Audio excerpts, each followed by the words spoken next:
Good evening mga kapuso! Kahit tinanghal ng champion sa America's Got Talent, tuloy-tuloy ang vocal training ng Fil-Am singer na si Jessica Sanchez para sa kanyang Philippine concert.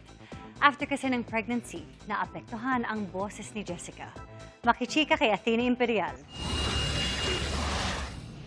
But just a chance to win your heart. Like mother, like daughter, proud na ibinahagi ng Filipino-American singer at America's Got Talent Season 20 winner na si Jessica Sanchez na nagpapakita na ng musical inclination ang kanyang 6-month-old daughter na si Eliana. Napapanood daw kasi siya ng anak na mag-rehearse sa kanilang home studio sa Texas.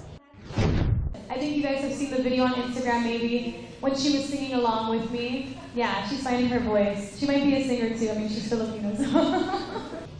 First time daw ng baby girl ni Jessica sa Pilipinas. Gusto raw ni Jessica na magka-project with more Filipino singers at kumanta ng Filipino songs. I am learning Tagalog with my daughter right now. We're learning with the flashcards and everything.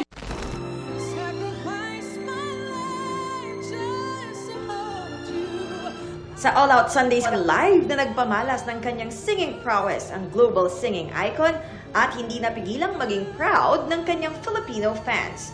Pero sabi ni Jessica, napansin niyang may nagbago sa kanyang singing voice matapos niyang manganak. All the hormones have been changing my vocal cords and everything, so I've been having to relearn how to sing and how to breathe. I have a great vocal coach and he's been helping me, kind of be more healthy with my voice.